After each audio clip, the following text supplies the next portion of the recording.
eng arzon kvartirasi qancha bilan chiqadi? Eng arzon kvartiramiz taxminan shu 11-11,5 ming atrofida chiqadi. 11,5 ming bilan kvartira chiqadi. Ham yomon emas, 5 ni oling-da. Biz endi savdolashib yurgangan. 18 ham yaxshi taklif, lekin shu bizani kuzatayotgan obunachilarimiz uchun oylik to'lov kamroq chiqishi uchun sizni qo'lingizdan keladi. 24 oy qilib bering. Ko'chib kelinsa agar bo'ladi. Ko'chib kelganlar bormi o'zi? Ko'chib kelganlar bor, o'zi remont ishlari ketayotgan kvartiralarimiz bor. Ko'chib kelganlar ham noto'g'ri eshitmagan bo'lsam, Buxoroda hech kim qilmagan taklif qilayotgan ekansiz. Mana bu gazoblok nima uchun ko'pchilik yoqtirmaydi? Bu nima emas, вообще-то gazoblokda odamlarning xayolida qolganki Jamshid aka bizdan keladi. Siz bunaqa tez quryapsiz, sifatiga qanday bo'lyapti aka sifatiga? Yana biz mayli gibrid variantda qilib beramiz. Dom tayyor bo'lgandan keyin, uyga ko'chib kirganlardan keyin bemalol to'lab ketaveradilar qolgan summasini. Asli chiqargan summani o'sha payt to'laydilar. Dom tayyor bo'lgandan keyin oylik to'lovlarda ishlatiladi.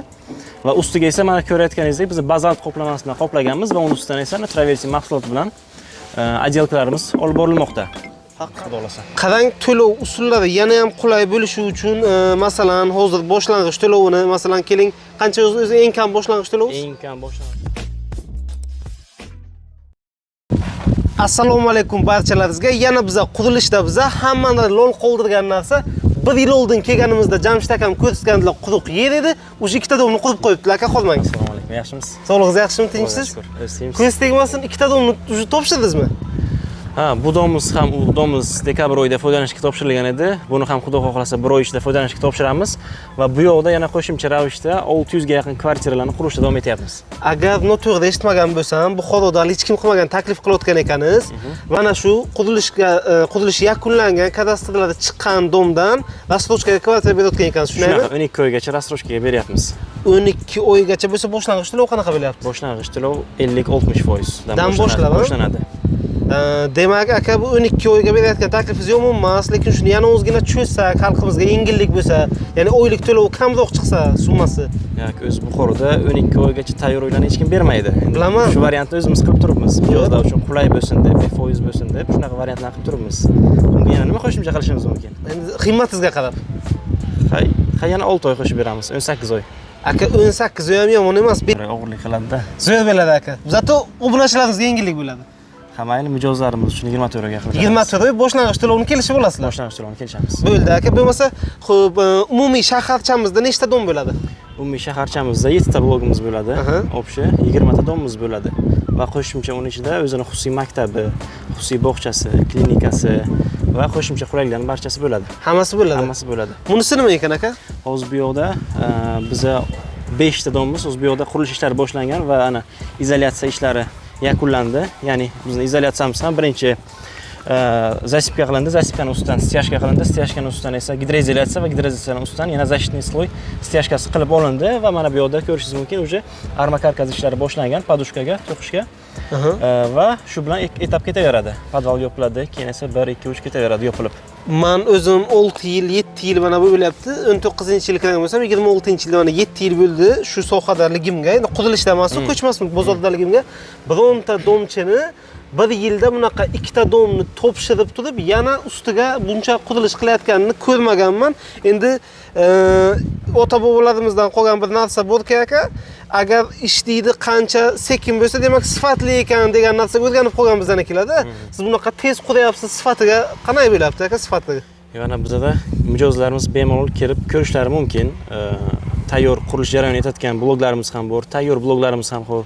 Barchasini kirib, ko'rib, materiallarini, ishlatilayotgan xomashyolarning barchasini ko'rib tekshirishlari mumkin. Barchasi gos standartdan o'tgan, davlatimiz tomonidan to'liq nazoratga olingan holatda qurilishlarimiz amalga oshirib borilyapti. Ha, demak, oldingida sekin emas, zamonaviy texnologiya tarzda, monolitniy usulda qurilyapti, plita emas. Yaxlit bir martaga qo'yiladi, ham juda ham mustahkam bo'ladi. Masalan, bardoshligi ham yuqori bo'ladi. Qarang, gapizni bo'ldim. Oldingi domlarda g'ish ishlatilgan-ku, issiq sovuqqa chidamli bo'lsin deyilgan bo'ladi. Gazoblok bo'lyapti masalan. Buni issiq sovuqqa qanday bo'ladi chidamliligi aka? Gazoblokni o'zi har xili bor. Masalan, sexda ishlab chiqariladigan gazobloklar ham bor. Avtoklavni gazobloklar ham bor. Avtoklavni gazobloklar zavodda ishlab chiqariladi. U to'liq o'sha normativlariga mos holda gazoblokni ishlab chiqariladi. Keyin ustidanchi belgilangan markada, loyiha bo'yicha belgilangan markada ishlatiladi. Va ustiga esa mana ko'rayotganingizdek biz bazalt qoplamasini bilan qoplaganmiz va uning ustidan esa traversi mahsuloti bilan отделкаlarimiz olib borilmoqda. Haqiqatdan ham lekin qaranglar, o'tib plitalarda qilingan. Qo'shimchasiga mana ko'rishlaringiz mumkin chiqib turibdi. Hali bu yo'qlar ishlari to'liq yakunlanmagan, ya'ni pastlari birinchi domnikka o'xshab taglarini chiroyli qilib taxlab beradilar, lekin ko'rsalaringiz bo'ladi, podval qismlarigacha nam o'tkazmaydigan. Izolyatsiya ustidan Penaplex to'liq qoplangan. Izolyatsiya qilib, Penaplexlar qilib qo'yibdilar. Endi bo'lmasa, qurilishini bitta ichidan ko'ramiz. Ketdik. Aka, mana keyingi domimizni ham uje nechinchi qavatgacha ko'tarildingiz? 7-qavatga hozir kolonnalarga beton ish jarayoni ketyapti. Ya'ni 7ni yopsangiz agar buni ham qurilishi tugallanadi. Boshlab buni ham topshirish harakatini qilamiz. Nasib bo'lsa agar bundan necha foiz primerda kvartira qolgan sotuvga? 95% ga sotilgan. 95% sotilgan. Sanoqli qolibdi-da. Sanoqli qolgan. Bulardan ham rastochka qilib berishingiz mumkinmi? Bulardan ham qilib beramiz. Endi bularni boshlang'ich to'lovi sal kamroq bo'ladimi, ha? Ha, boshlang'ich to'lov kamroq. Muddatini uzoqroq qilib beramiz, ha? Uzoqroq qilib beramiz. Gap yo'q. Bunisi nechinchi qavatga ko'tarildi, aka? Bunisi hozirda 4-qavatda. 4-qavatda. Bunga ham kolonnalarga, apalovga o'rnatish jarayoni ketyapti. Aha. Men ko'rayotgan bloglaringizni hammasini shu yil oxiriga topshirishni plan qilganmiz, yil oxirigacha. Ya'ni o'zi bir yilda o'zi ikkita dom qurildi, keyingi yana ikkitasini shu yil oxirigacha topshirasiz. Yil oxiriga 350 dan ortiq kvartirani shu yil oxiriga topshiramiz. Umumiy 350 ta kvartira bo'lyapti. 350 dan ortiq kvartira shu yil topshiriladi, keyingi yilga yana 400 ta kvartirani topshiramiz, xudo xolasa. Qarang, to'lov usullari yana ham qulay bo'lishi uchun, masalan, hozir boshlang'ich to'lovini, masalan, keling, qancha o'zi eng kam boshlang'ich to'lovimiz? Eng kam boshlang'ich to'lovimiz 30 million. 30 million to'lasalar, keyingisi masalan oddiy 2 xonali kvartira olyaptilar, 30 million to'layaptilar. Qolganini oyma-oy masalan hisoblaganda, agar rovna pulini uradigan bo'lsak, 10 milliondan chiqadigan bo'lsa, 9 milliondan chiqadigan bo'lsa, shuni yana ham kamaytirib turib, qolgan oxiridagi katta qoldiq summani bir martada bersalar bo'ladimi? Yoki kredit qilib olsalar masalan. Mayli gibrid variantda qilib beramiz. Dom tayyor bo'lgandan keyin, uyga ko'chib kirganlardan keyin bemalol to'lab ketaveradilar qolgan summasini. Aslatga chiqargan summani o'sha payt to'laydilar. Dom tayyor bo'lgandan keyin oylik to'lovlarini o'zlarini to'lovlariga moslab beramiz. Ya'ni cho'ntaklariga qarab xalqimizga iloji boricha sharoitlar qilib beramiz. Gap yo'q aka. Keyin yana bizlarni ba'zi bir kuzatadiganlarimiz bor, ko'pchiliklari chet elda yoki ishlari bilan band, ko'pchilik mana korobka kvartira olgandan keyin remontini qanday qilaman, usta qayerdan topaman deyapti. Shunga ham biror yechimlaringiz bormi? Bunga ham biz alohida hozir komanda shakllantirganmiz. Har bitta xonadonimizning dizaynerskiy proyektlari jarayonda ketyapti. Ba'zi bloglarimizga deyarli tayyor bo'lgan dizaynerskiy avtorskiy proyektlari, o'sha avtorskiy dizayn bo'yicha uylarni remont qilib beramiz. Ya'ni narxini kelishtirasiz agar tayyor ta'mirlab topshirasizlar. Tayyor ta'mirlab, jihozlar bilan topshiramiz. Jihozlab ham даже. O'zi Dubayga ko'chib keldik aka Buxoroga. Gap yo'q. Xo'p, yana nechta brigada ishlayapti aka? Hozirda bizda 15 tadan ortiq brigada ishlayapti. 15 tadan ortiq brigada ishlayapti. Shu uchun demak tezlikka gap so'z yo'q. Qurilishdagi gazoblok masalasiga to'xtalganimizda mana ko'rsalaringiz bo'ladi. Sal yaqinroq olib keling. Zarafshon Golden Group'ni markirovkali maxsus gazobloklari, buni oddiy gazobloqlar bilan oldingi videolarimizda eksperiment qilgandik. Agar sizlar kommentariyada xohlasalaringiz, agar yana Jamshid akam bilan eksperiment qilishimiz mumkin. Bu gazoblok nima uchun ko'pchilik yoqtirmaydi? Buni emas, vobsheta gazoblokda odamlarning xayolida qolganki Jamshid aka mix ursa yoki masalan televizor qotiraman desa, yoki masalan visyachi unitazlar bu shunaqa narsalarni qotiraman deydigan bo'lsa agar aka, devor ushlab qola olmasligi mumkin deb o'ylashadi. Biz oldingi videolarimizda ko'rsatgandik, что bunga mixni qoqish ham oson emas, sug'urib bo'lish ham oson emas. Agar sizlar xohlasalaringiz, buni yana davom ettiramiz. Buni zichligi juda ham baquvvat. Oddiy gazoblok bilan solishtirganimizda oddiy gazoblok 16 kilogramm chiqqandi. Bunisi где-то 25 kilogramm chiqqandi. Ya'ni zichligi baquvvat. Shunga yarasha akamlar mahsulotni sifatli zo'rini ishlatyaptilar.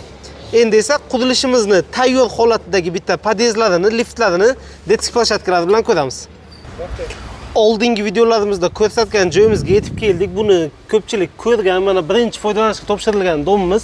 Aka, bundan ham kvartira qolganmi? Ha, bu yerda ham sanoqli kvartiramiz. Bir nechta. Ha, bir nechta. Subsidiyaga asosan shu yerdan sotdik-a? Shunaqa.